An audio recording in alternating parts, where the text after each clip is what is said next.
Problem number 2.8. A 4-meter long uniform ladder with weight of 120 Newton leans against a wall 70 degrees above a central floor as shown in figure. Assuming that the wall is frictionless but the floor is not, determine the forces exerted on the ladder by the floor and the wall. इस numerical को भी हम डायग्रामिकली आपको समझाएंगे। यह हमारे पास wall है, this is our wall, मैं यहाँ लिख देता हूँ वॉल, और यह हमारे पास फ्लोर है।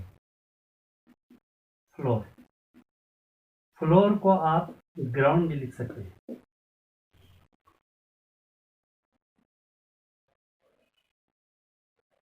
और एक सीढ़ी है, उसको इंक्लाइन, दीवार के ऊपर हमने ऐसे इंक्लाइनली हमने इसको दी हुई है।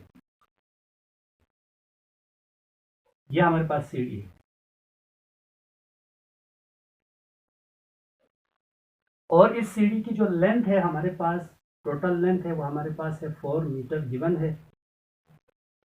और ये भी बताया गया है ये जो सीढ़ी है ये फ्लोर के साथ 70 डिग्री का एंगल बना रहा है, 70 डिग्री। और इस सीढ़ी की जो वेट है वो भी हमारे पास गिवन है 120 न्यूटन। तो ये जो सीढ़ी है, देखिए ये सीढ़ी भी एक यूनिफॉर्म बॉडी है, रेगुलर बॉडी है। तो रेगुलर बॉडी या यूनिफॉर्म बॉडी का जो सेंटर ऑफ ग्रेविटी है वो बिल्कुल मिड पॉइंट पे होता है। तो सीढ़ी का जो वेट है वो सेंटर ऑफ ग्रेविटी के ऊपर एक्ट होगी डाउनवर्ड डायरेक्शन में। यह हमारे पास वेट ऑफ लेडर है WL, ये 120 न्यूटन, ये भी गिवन है हमारे पास। तो साथ में डेटा बना लेते हैं। Data length of ladder capital L is equal to 4 metre, given है हमारे पास। Weight of ladder, weight of ladder, इसको हमने WL से शो किया है, ये हमारे पास 120 न्यूटन है। Angle forming ladder with floor, यह हमारे पास है theta is equal to 70 degree. दो चीजें हमने फाइंड करनी है यहाँ पर। The force exerted on the ladder by the floor, वो हमारे पास FG, क्योंकि मैं ऑलरेडी कह चुका हूँ फ्लोर को हम ग्राउंड भी कह सकते हैं। हमने फ्लोर को ग्राउंड कहा और यहाँ पर G से हमने शो किया, यह हमने फाइंड करनी है। दूसरा हमारे पास है the force exerted on the ladder by the wall, wall जो फोर्स लगा रही है लेडर के ऊपर वो हमें फाइंड करनी है। उसको हम डिनोट करेंगे FW से, force acting bye wall on the ladder, FW। अब जरा गौर कीजिएगा, देखिए दीवार के ऊपर ये जो सीढ़ी है दीवार के ऊपर इंक्लाइन है, तो दीवार इसको इस डायरेक्शन में फोर्स लगाएगी, इस डायरेक्शन में। तो हमने इसकी जो फोर्स है उसको हमने FW से शो किया है। और ये जो ग्राउंड है वो इस डायरेक्शन में फोर्स अप्लाई करेंगे। फ्लोर है या ग्राउंड है, डायरेक्शन में ये फोर्स अप्लाई करेगा, उसको हमने FG से शो किया है, ये FG। अब ये जो फोर्स है ये इंक्लाइन लग रही है, तो हमें इसको दो कंपोनेंट में रिजॉल्व करना पड़ेगा। Force acting by the floor या by the ground on the ladder can be resolve into two components. एक कंपोनेंट हमारे पास है एक्स कंपोनेंट, दूसरा हमारे पास है वर्टिकल कंपोनेंट। दो कंपोनेंट हमारे पास आ गई। ये जो कंपोनेंट है उसको हम कहेंगे कैपिटल F के साथ स्मॉल f लिख दें, क्योंकि ये फ्रैक्शनल फोर्स होती है। FG का ये कंपोनेंट फ्रैक्शनल फोर्स के तौर पर एक्ट करती है। दूसरा हमारे पास है नॉर्मल रिएक्शन के तौर पर एक्ट करती है, नॉर्मल रिएक्शन। FG का जो वर्टिकल कंपोनेंट है वो नॉर्मल रिएक्शन के तौर पर एक्ट करती है। तो हम इसको डिनोट करेंगे FR से, नॉर्मल रिएक्शन को एफ कैपिटल आर से भी शो कर सकते हैं, एफ एन से भी शो कर सकते हैं, तो मैंने आर से शो किया है। डेटा हमारे पास बन चुका है, तमाम चीज़ें आ गई है, लेकिन दो चीज़ें हमने अभी करनी है। अब देखें ये वाला, ये एक राइट एंगल ट्राइंगल बन गया, ये हमारे पास है 90 डिग्री, ये हमारे पास है हाइपोटेन्यूज, ये थीटा है, तो ये हमारे पास क्या है, परपेंडिकुलर, एंगल के सामने वाला परपेंडिकुलर, रिमेनिंग साइड हमारे पास बेस है। ये जो एल है ये एक वेक्टर है, लेंथ एक वेक्टर है, डिस्प्लेसमेंट है, इसको इसका भी हमने दो कंपोनेंट हमने बनाना है। एक परपेंडिकुलर कंपोनेंट हमारे पास होगा एल साइन थीटा, सॉरी मैं इसको वर्टिकल डायरेक्शन में लिख देता हूँ, जगह कम है, एल साइन थीटा, और बेस कंपोनेंट होता है हमारे पास एल कास थीटा। डेटा भी हमारे पास तैयार है, डायग्राम भी हमने बना दिया है, इसको हमने लेवल भी कर लिया है। अब हमने फार्मूला इस्तेमाल करना है, और मैं ऑलरेडी बता चुका हूँ यहाँ पे इक्विलिब्रियम का जो फर्स्ट कंडीशन और सेकंड कंडीशन दोनों लगेगा, और सबसे पहले हम सेकंड कंडीशन को अप्लाई करेंगे। According to second condition of equilibrium, तो सेकंड कंडीशन ऑफ इक्विलिब्रियम है sum of tau is equal to 0, ये बराबर होता है एंटी क्लॉकवाइज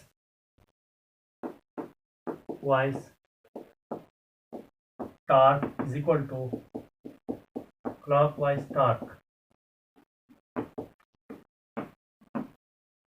और एंटी क्लॉकवाइज टार्क को हम डिनोट कर सकते हैं tau A dot C W. Anti clockwise torque को मैंने ऐसे डिनोट किया, क्लॉकवाइज टार्क को मैं टाउ सी डब्ल्यू से डिनोट कर सकता हूँ। वाल जो है इस सीढ़ी को ऐसे घुमाने की कोशिश कर रही, और यहाँ पर सबसे पहले हमने ये जो पॉइंट है ग्राउंड के साथ वाला पॉइंट है, ये हमारे पास हम लेंगे एक्सिस ऑफ रोटेशन, ये पॉइंट हम लेंगे एक्सिस ऑफ रोटेशन, क्योंकि हमने मोमेंटम जो है वो हमने एक्सिस ऑफ रोटेशन से मेजर करना होता है, तो एक्सिस ऑफ रोटेशन को हमने मेंशन करना होता है। वॉल की वजह से जो फोर्स लग रही है वो इस डायरेक्शन में लग रही है, तो इसका मतलब वॉल के जरिए जो सीढ़ी पे जो फोर्स लग रही है वो हमारे पास एंटी क्लॉकवाइज में लग रही है, और ये जो लेडर की जो वेट है जो कि लेडर के मिड पॉइंट पे लग रही है, यानी कि सेंटर ऑफ ग्रेविटी पे लग रही है, और ये डाउनवर्ड डायरेक्शन में एक्ट कर रही है। और मैंने पहले भी बता दिया था, देखिए ये जो एक रॉड है, सपोज इस रॉड के साथ मैं वेट बांध लूंगा तो क्या होगा, ये इसको नीचे की तरफ, ये वेट इसको नीचे की तरफ खींचेगी तो क्या होगा, ये इस डायरेक्शन में मूव करने की कोशिश करेगी। इसकी वजह से जो टार्क पैदा हो रही है वो हमारे पास है क्लॉकवाइज, लेडर की वेट की वजह से जो टार्क पैदा होगा वो क्लॉकवाइज टार्क होगा।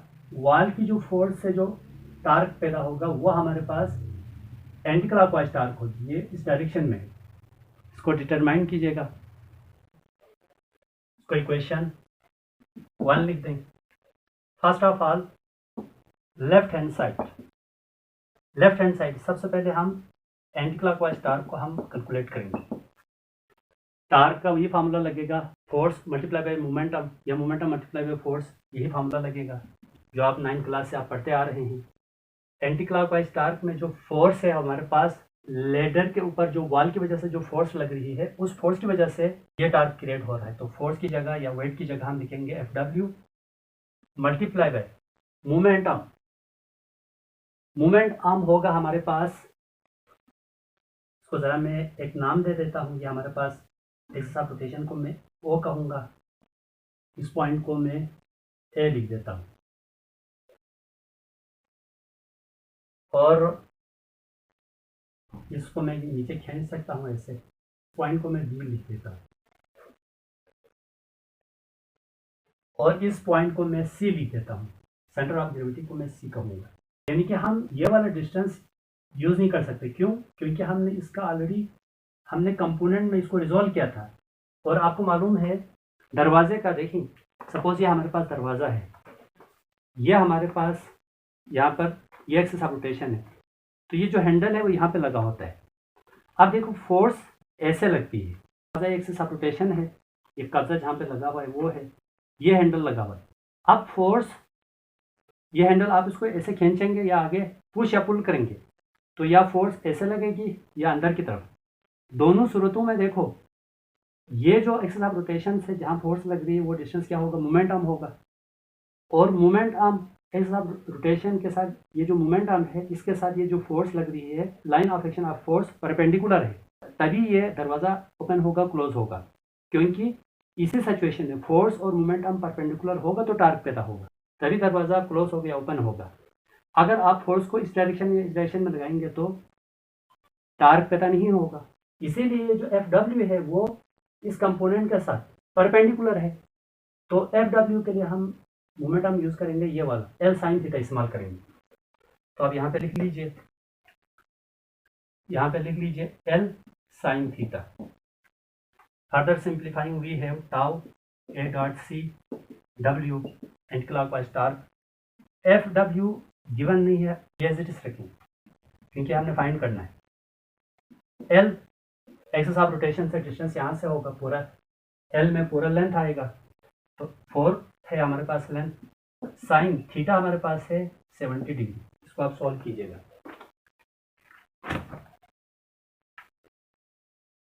साइन 70 की वैल्यू पहले पुट करेंगे, tau A dot C dot W is equal to Fw cross 4 cross sine 70 की वैल्यू आ रही है 0.9396।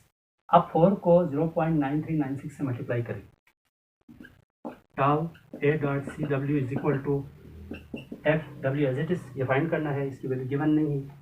4 मल्टीप्लाई बाय 0.9396, ये वैल्यूज आ रही है 3.7584। अब ज़रा 84 को देख लें, ये 50 से ग्रेटर है तो 84 को ड्रॉप करके 5 में एक नंबर ऐड करें। Tau A dot C dot W is equal to Fw cross 3.76, इसको इक्वेशन 1 लिखिए। एंटी क्लॉकवाइज टार्क हमने फाइंड कर लिया है, अब हम क्लॉकवाइज टार्क फाइंड करेंगे। Now clockwise torque is equal to, clockwise torque पैदा हो रहा है WL वेट ऑफ लीडर की वजह से। अब वेट ऑफ लीडर यानी कि यहाँ पर भी वही टार्क का फॉर्मूला इस्तेमाल होगा, moment arm multiply by force या force multiply by moment arm. तो फोर्स की जगह हमारे पास है WL weight of ladder multiply by, यहाँ पर देखो फोर्स या वेट मोमेंट आर्म के परपेंडिकुलर होना चाहिए टार्क पैदा होने के लिए।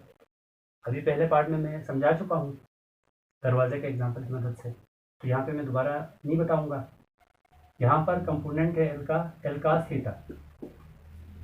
अब डियर स्टूडेंट यहाँ पर L की जगह आप L/2 लिख दो। L/2 क्यों? क्योंकि पहले मैंने L पुट किया, क्यों? क्योंकि एक्सिस ऑफ रोटेशन से पॉइंट A पे लग रही थी फोर्स वॉल की वजह से। एक्सिस ऑफ रोटेशन से पॉइंट A तक का डिस्टेंस 4 मीटर था, यानी कि L था, इसलिए हमने L रखा। अब यहाँ पर जो फोर्स लग रही है, वेट लग रही है, वो सेंटर ऑफ ग्रेविटी पे लग रही है। तो सेंटर ऑफ ग्रेविटी और एक्सिस ऑफ रोटेशन के दरमियान डिस्टेंस है वो टोटल के हाफ होगा, तो L/2 होगा, हाफ डिस्टेंस होगा।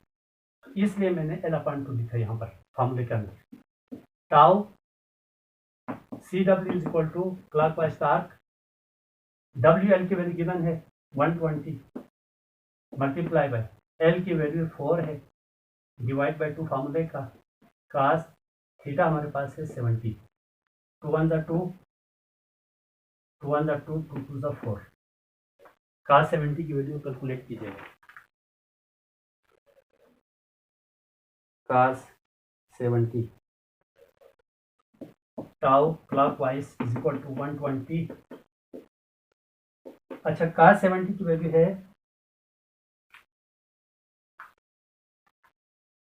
0.3420। आप इन सब को मल्टीप्लाई करें, tau clockwise is equal to 120 multiply by 2 multiply by 3420,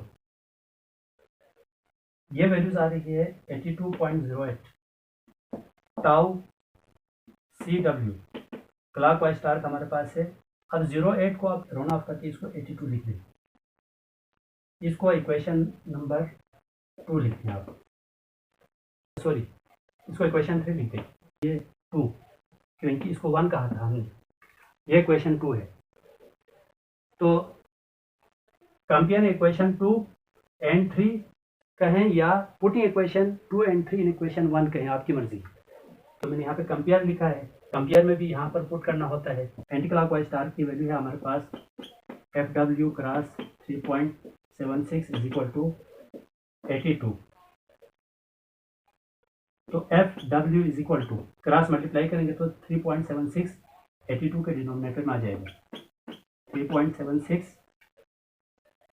82 divide by 3.76, ये वैल्यूज आ रही है। FW की वैल्यू आ रही है 21, मैं राउंड ऑफ करके 21 लिख सकता हूँ, 21 न्यूटन।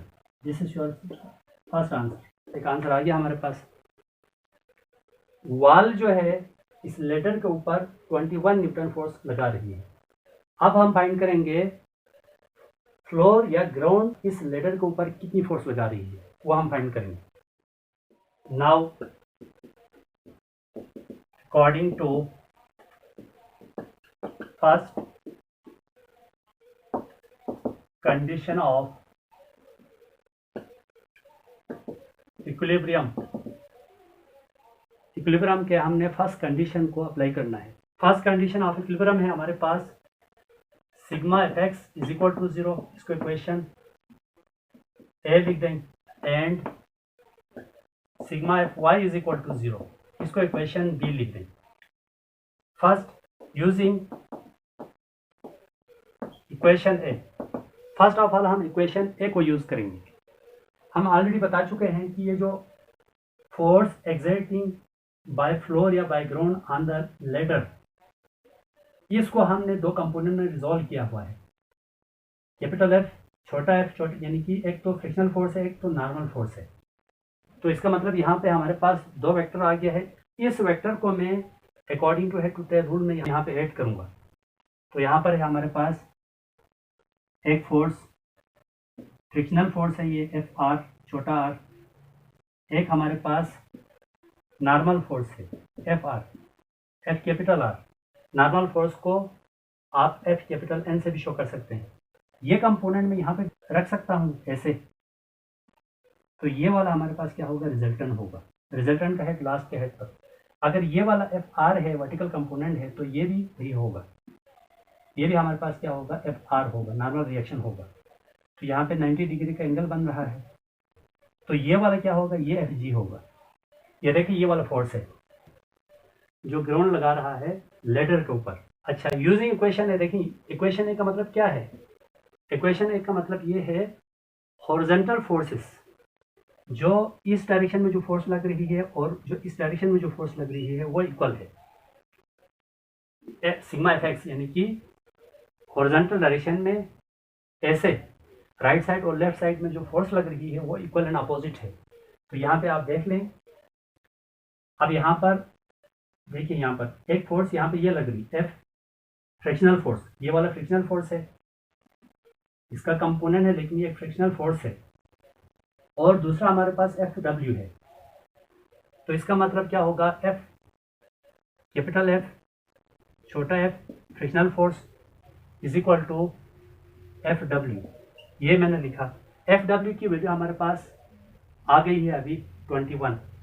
तो कैपिटल F, छोटा f, इसकी वैल्यू आ गई हमारे पास 21 न्यूटन। देखिए ये वैल्यूज हमारे पास आ गई। इसको इक्वेशन से लिख दें। अब हम इक्वेशन डी को यूज करते हुए FR की वैल्यू हम कैलकुलेट करेंगे। तो इक्वेशन बी हमारे पास है sigma FY is equal to 0। इसमें vertical forces equal and opposite होती है। तो वर्टिकल फोर्स यहाँ पर है देखें एफ आर है, डाउनवर्ड फोर्स हमारे पास क्या है, डब्ल्यू एल है, W L weight is also a force. So इसके मुताबिक हम दो वर्टिकल फोर्स को इक्वल एंड अपोजिट कंसिडर करेंगे। तो ये होगा F R is equal to W L. W L की वैल्यू गिवन है, यहाँ पर पुट कीजिएगा, F R is equal to 120 newton. ये वैल्यूज आ रही है 120 न्यूटन। इसको इक्वेशन डी लिखें।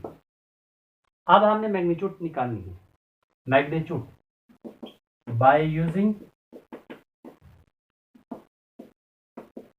Pythagoras theorem.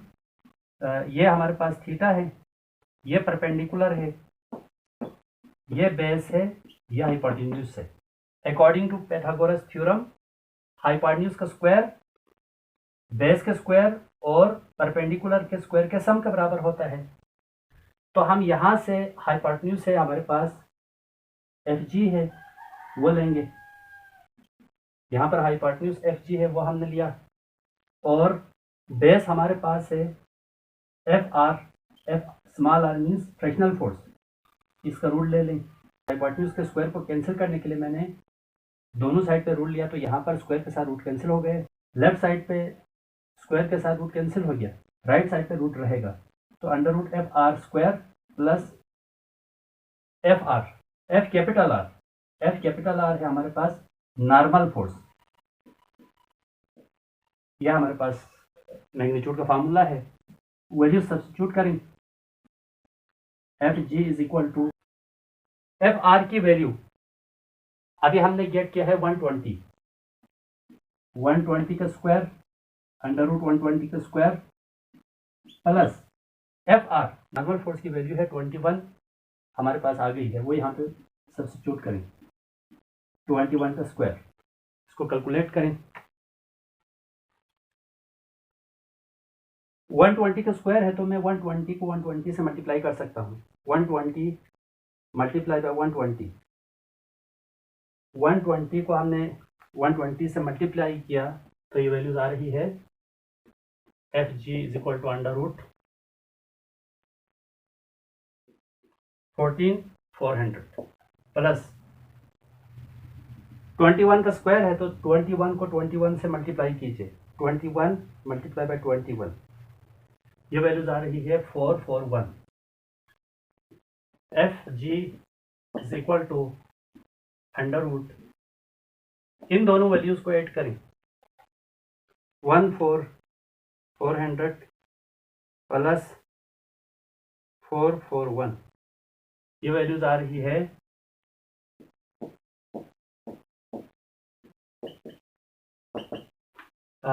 इसका रूट ले लें, अंडर रूट 14,841, ये वैल्यूज आ रही है हमारे पास 121.82 न्यूटन। अब रोन ऑफ करें, F ji force acting on the ladder bye floor या बाय ग्राउंड है, वो हम कैलकुलेट कर रहे हैं। तो 82 ग्रेटर है तो 82 को ड्रॉप करके लेफ्ट साइड दैट इज 1 के अंदर एक नंबर ऐड करेंगे तो ये वैल्यूज आ जाएगी 122 Newton. This is your second answer.